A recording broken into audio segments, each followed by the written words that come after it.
I once lived a normal life. I was a groundskeeper at a local cemetery. It wasn't the best job, but hey, it paid the bills. I lived alone in an apartment complex that stood about a mile from the cemetery. I would spend my time writing short stories about my boring life and days at the cemetery when I worked. It was usually during the afternoon into the twilight hours. I never would have worked at night. That place is creepy as it is. Thank you very much. I stayed far away from it during the night. It was always the same routine. Show up at the cemetery, gather my tools, and go out and pick up trash and tidy up gravestones until it started to get dark. And go home and do whatever. Nothing special. This routine continued for a year and a half, ever since the day I got the job.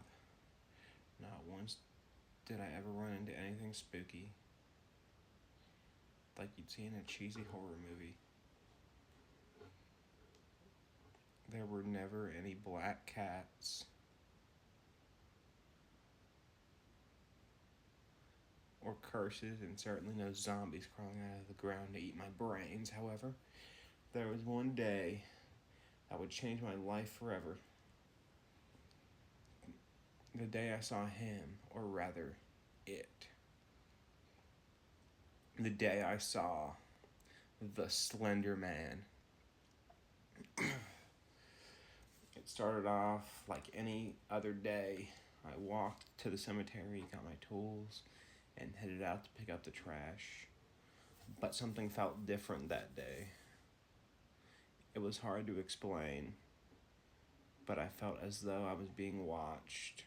I would constantly look around, nervous, only to find that there was nothing around. The only sounds I heard were birds chirping in the trees and the occasional car that passed by. So I spent the entire day on edge, something in the back of my mind telling me that there was something else with me in the cemetery. At the end of my shift, as I headed back to put my tools away for the night, I noticed that the birds were gone, and there were no cars passing by anymore. Everything was eerily quiet. Just then I saw what appeared to be a man standing about 100 feet from me. From what I could see, he was abnormally tall and wore a black suit jacket with a white shirt and a black tie. Because it was beginning to get dark, I couldn't see his face very well.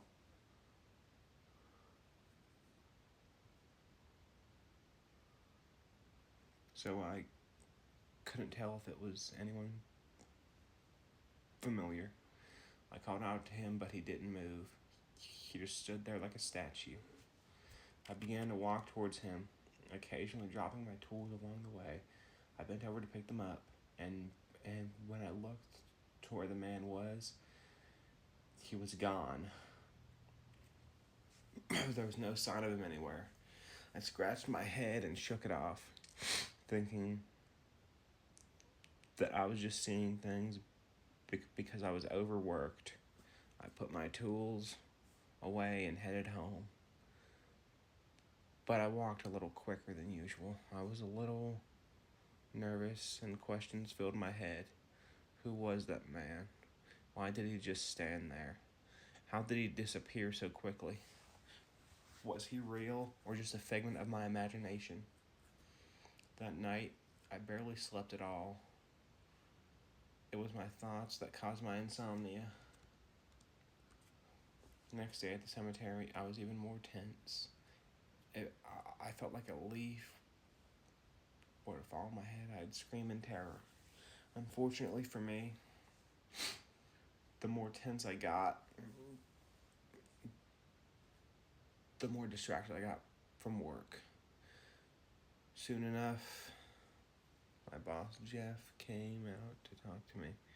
Jeff was a good guy. He and my father went way back, and he was the one who gave me the job as groundskeeper in the first place. He and I were also good friends, and he knew that I wasn't acting myself that day.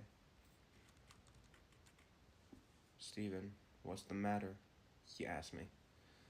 "You seem a little off today. Is something wrong?"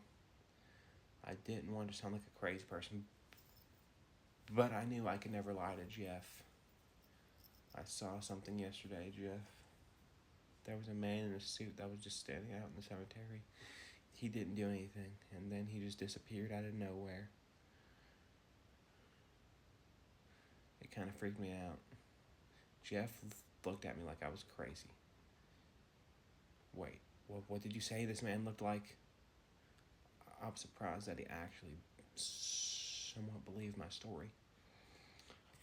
He was really tall, with a nice suit on. It was too dark, so I couldn't see his face. Jeff rubbed his head inside.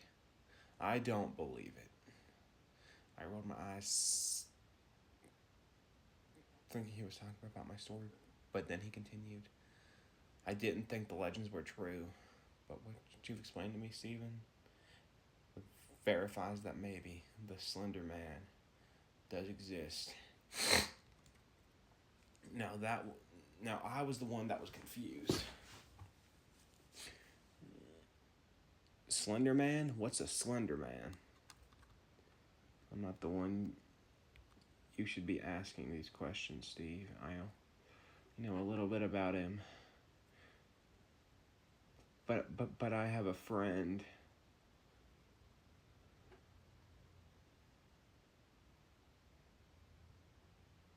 James.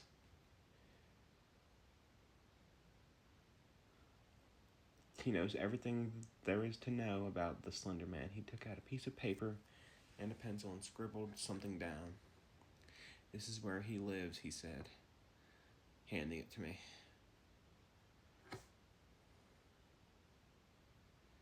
"I'll give him a call."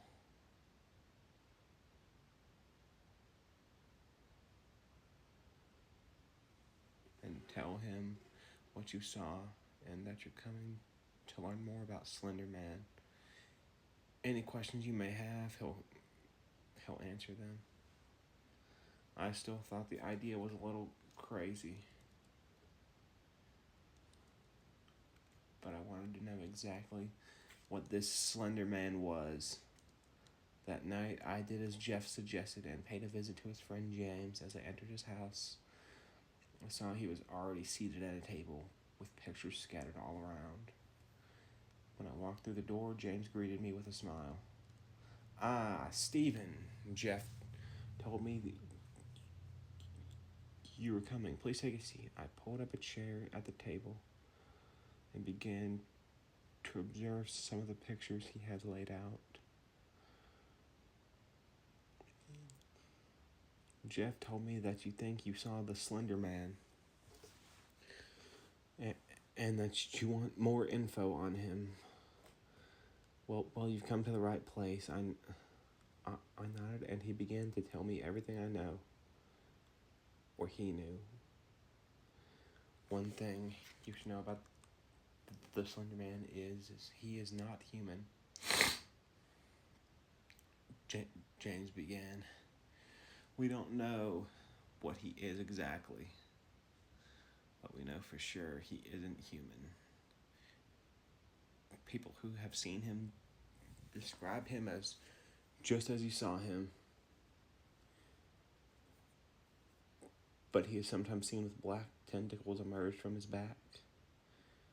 He is a fearsome creature and kills most likely for the fun of it. Now let me give you a little backstory on the Slender Man. One of the first recorded instances of him was back in the mid-1500s in Germany. A woodcut artist by the name of Hans Friedenberg created a piece that displayed a creature that looks not unlike the Slender Man. was discovered in Hallsberg Castle in 1883. Here's what it looks like. He slid one of the pictures over to me that depicted a knight dueling with a strange humanoid creature with multiple arms and legs.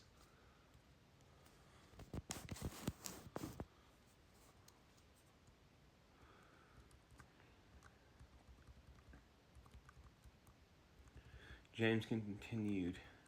Now, Hans Friedenberg was known for his realistic depiction of human anatomy. But as you can see in that work, the character on the right has multiple arms and an oddly shaped face. This work differs greatly from all his other works. I was intrigued at the amount of knowledge James had, but he wasn't quite finished. He slid another picture over to me. This one showed several children frolicking in a playground. Nothing out of the ordinary, except for the fact that a man that looked exactly like the one I saw in the cemetery was standing ominously in the background. Looking at the picture caused chills to race down my spine. Now this here is the first recorded photograph of Slender Man. You can see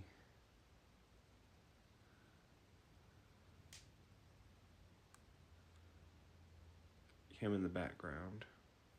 According to the records, every single child in that photograph disappeared shortly after the photo was taken.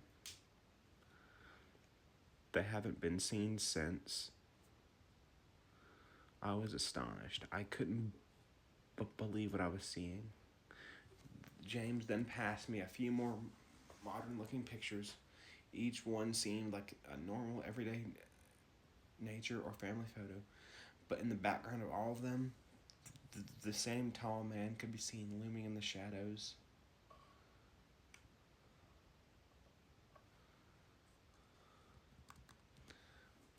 That's pretty much all you need to know, James concluded. Any questions?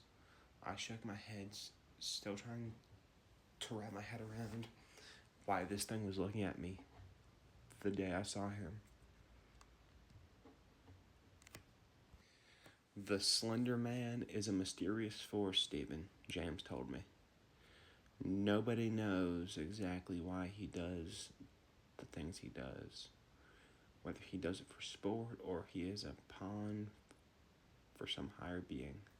We will never know. Coming to this realization, I knew I had to do something. I decided that the next day I would find the Slender Man and see for myself.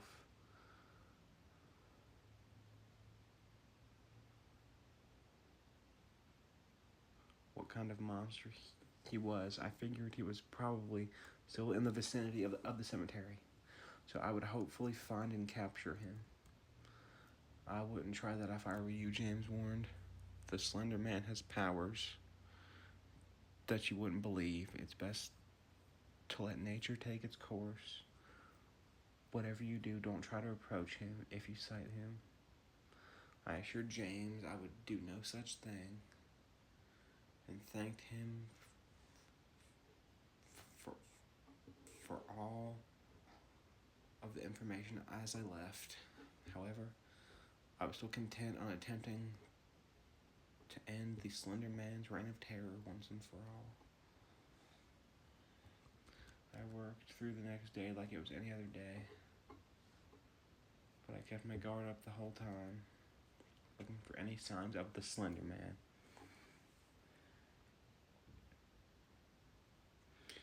There was no sign of him the entire day, but once my shift was over, I put away my tools except for a flashlight and headed over to where I saw him standing just a couple days prior. Like that fateful day, everything was eerily quiet. No birds or cars made any sound. I could sense he was nearby. I approached the area where I first saw him and sat on one of the gravestones waiting. I knew he would come eventually. After 20 minutes, I began to give up hope until I heard rustling coming from the woods that surrounded the cemetery. It was beginning to get darker, and I got a little nervous. I had never been in that area when it was that dark before. It was almost pitch black now, and I only had the full moon and my flashlight for light. I gathered up some confidence and walked into the woods.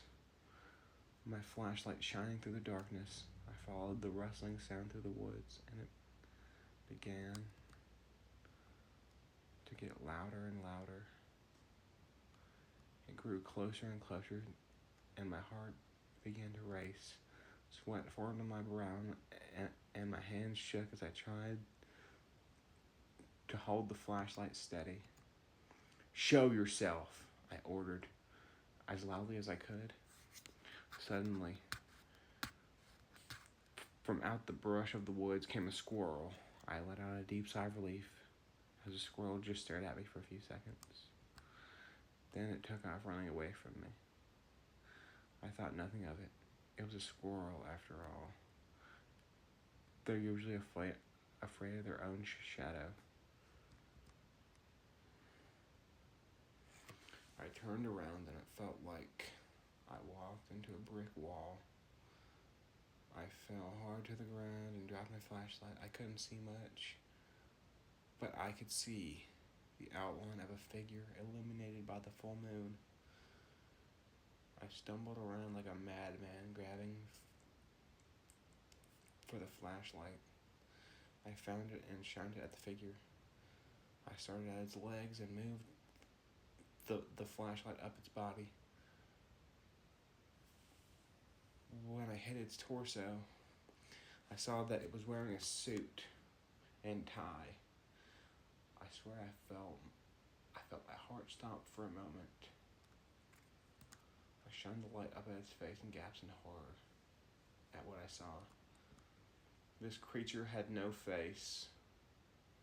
It looked like an empty canvas. No hair, no face, no nothing. Just a pale white head looking down at me as if it knew I was there. He must have been at least 9 or 10 feet tall. I stumbled to my feet, and I felt 2 hands grasp my neck. I began to panic as my heart raced faster and faster, my breathing getting heavy. The creature pulled me closer and raised me up, so my head was level with his. I stared into where his face should have been, and he tilted his head as if he were observing me. I could barely breathe as his grasp grew tighter around my neck. I struggled furiously, and suddenly, several black tentacles emerged from the creature's back. I knew this was the end. I was about to become another victim of the Slender Man. He raised one of his tentacles, and I braced myself for death. However, I then heard a faint bark of dogs and a few men calling my name. The creature turned his head towards the noise and then back at me. He took the raised tentacle and wrapped it around my forearm. A burning pain shot through my entire arm, and I winced in pain. If that thing's hands hadn't been cutting off my air supply, I would have screamed bloody murder. The pain was unlike anything I have ever experienced before. The creature dropped me to the ground and stood above me for a few seconds. I looked up to it, and I swear he nodded to me before fading into the surrounding darkness. I gasped for breath as the men found me. Jeff was with them.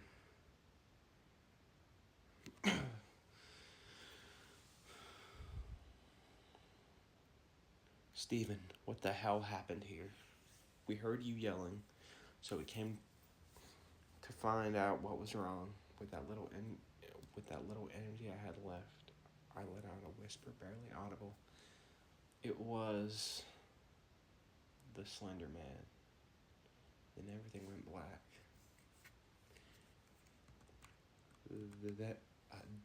Then I awoke. I found myself in a hospital bed. My neck and forearm still in pain. Once I had regained complete consciousness, I looked down at my forearm and saw that there was a black mark where the Slender Man had wrapped its tentacle around me.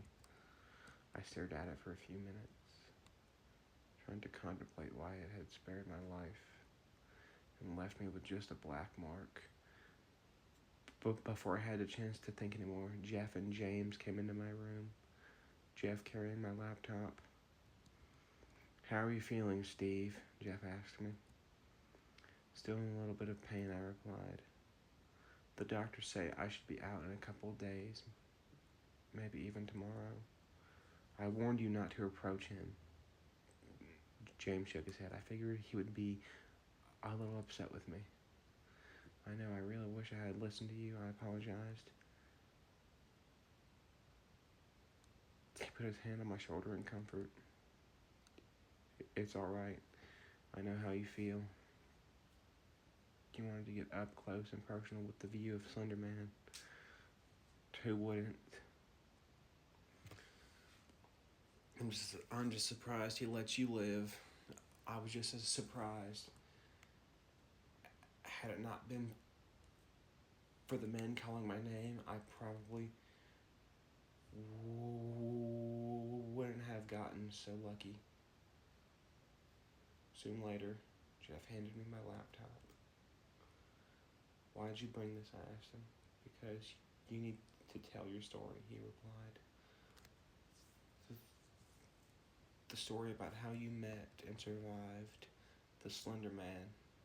I'm sure a lot of people are going to want to hear about it. But who's to say anyone will believe it?" I asked skeptically. James smiled and put his hand on my shoulder. "Stephen, for every skeptic out there is a believer. And I'm sure someone out there will believe it. Hell, maybe there's someone who's had an experience just like yours. Now get some rest before you start writing. You need it." The two started to walk away until I called to them. "Hey guys, well, why do you think he left me this?" I showed them the black mark on my arm, and James rubbed his chin. "No idea. I've never heard of any reported cases of that happening. Maybe since you were lucky enough to survive him, he gave it to you as a chance of something to remember him by."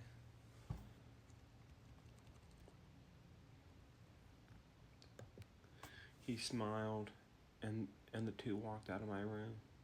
I chuckled to myself at the thought, but then I realized that maybe that wasn't so crazy of an idea after all.